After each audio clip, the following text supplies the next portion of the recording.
నమస్తే welcome to cinema reviews. ఇవాళ video వచ్చేసరికి అయితే ద డిప్లొమాట్ అనే మూవీకి సంబంధించిన రివ్యూ తీసుకొచ్చిన చిన్న రిక్వెస్ట్ ఏంటంటే ఛానల్ సబ్స్క్రైబ్ చేసుకోండి లేటెస్ట్ అప్డేట్స్ కోసం. సో బై ఈ మూవీ చూసుకుంటే మనకి బాలీవుడ్లో రిలీజ్ అయిందనమాట. లీడ్ యాక్టర్స్లో చూసుకుంటే మాత్రం జాన్ అబ్రహం గారు ఉన్నారు. And movie real life incidents మీద బేస్ చేసుకొని తీసిరు. బై ఫస్ట్ ఆఫ్ ఆల్ మూవీకి సంబంధించిన సర్టిఫికేషన్ డ్యూరేషన్ చూసుకుంటే మాత్రం మూవీ 2 hours డ్యూరేషన్తో పాటు వస్తుంది. 13+ సర్టిఫికేషన్ అన్నమాట. బై యాక్షన్ థ్రిల్లర్ అనుకోవచ్చు.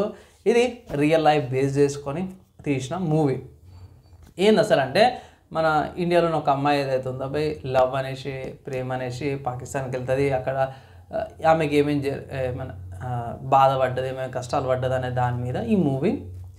ఆమె ఎట్లా అట్లా ఆమె సొంత తెలివితోనే తప్పించుకొని మన ఇండియన్ డిప్లొమాట్స్ ఉంటాయి కదా ప్రతి దేశంలో, ఇంకొక దేశం వల్ల డిప్లొమాట్స్ ఉంటాయి. సో అక్కడ మన పాస్వర్డ్ వెరిఫికేషన్ ఏమైనా హెల్ప్ ఉంటే అక్కడికి వెళ్ళి అడగచ్చు అనమాట. ఆమె కూడా అదే పని చేస్తుంది. అక్కడికి వెళ్ళేసి వాళ్ళకి హెల్ప్ అడుగుతుంది. ఎట్లా అడిగింది, వాళ్ళు ఈమెకి ఎట్లా సాయం చేసారు, అక్కడ నుంచి మన ఇండియాకి ఎలా వచ్చింది అనే దాని మీదనే స్టోరీ అంతా కూడా రివాల్వ్ తిరుగుతుంది అనమాట. ఇది ఓవీ అనుకోవచ్చు. మీరు అన్న చాలా రియల్ లైఫ్ ఇన్సిడెంట్స్ కదా ఏమైనా చూపించారు సీన్స్ ఏమైనా ఉన్నాయంటే మూవీ ఎండింగ్లో ఎవరైతే జేపీ సార్ కానీ సుష్మా స్వరాజ్ గారు కానీ ఈ మూవీలో అయితే రెఫరెన్సెస్ అయితే మనకి ఎండింగ్లో కనిపిస్తుంది. ఎవరైతే విక్టిమ్ ఉన్నారో అమ్మాయి ఎవరైతే ఉన్నారో ఆమెను కూడా చూపిస్తారు అన్నమాట. క్లిప్స్ కొన్ని ఎండింగ్లో చూపిస్తారు. సో హార్ట్ టచింగ్ అనమాట. పోయి ఇట్లాంటి పరిస్థితి రావద్దు, ఇట్లా మోసపోవద్దు అనేసి అనుకుంటున్నాను ఆడవాళ్ళకైతే.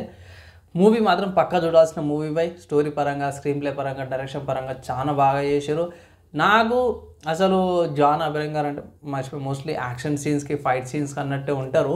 కానీ ఈ మూవీలో మాత్రమే ఫైట్ సీన్స్ ఎక్కువ లేవు కానీ మొత్తం కూడా సాఫ్ట్ కార్నర్ లాగా డీసెంట్ లుక్తో పాటు డిఫరెంట్గా అప్రోచ్ వచ్చింది. డిఫరెంట్ అప్రోచ్తో పాటు ఇంకా ఈ మధ్యకాలంలో ప్రతి యాక్టర్స్ ఎవరైతే ఉన్నారో మల్టిపుల్ స్టైల్స్లో మల్టిపుల్ జానర్స్ వస్తారు కదా. సో ఇతను కూడా అదే ట్రై చేసినట్టు. సో నాకైతే నచ్చింది. బై ఓవరాల్గా చూసుకుంటే మాత్రం బై మూవీకి నేను 3 out of 5 stars ఇస్తాను. చాలా మంచిగా అనిపించింది నాకైతే. ఇట్లా మీరు కూడా వాచ్ చేయండి.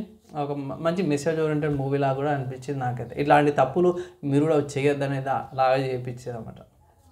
సో అది మీరు అనొచ్చు అన్న అతని ఎందుకు ఇచ్చినావు ఇంకొంచెం ఎక్కువ వేసుగా అంటే బై ఎస్ ఇవ్వచ్చు. కొన్ని సీన్స్ నాకు నచ్చలో, కొన్ని ఆక్వర్డ్ అనిపించినాయి ఒక 4-5 సీన్స్ వల్ల. సో దానివల్ల రేటింగ్ తక్కువ ఇవ్వాల్సి వచ్చింది. లేకపోతే ఓవరాల్ మూవీ మంచిది, వాచబుల్ మూవీ అనమాట. బై వాచ్ చేయండి అనిస్తే ఒక చిన్న రిక్వెస్ట్. అండ్ ఇది నా రివ్యూ, నా ఒపీనియన్ అన్నప్పుడు నచ్చి మంచి లైక్ అండ్ షేర్ చేయండి. నెక్స్ట్ వీడియో అలా కలుసుకుందాం.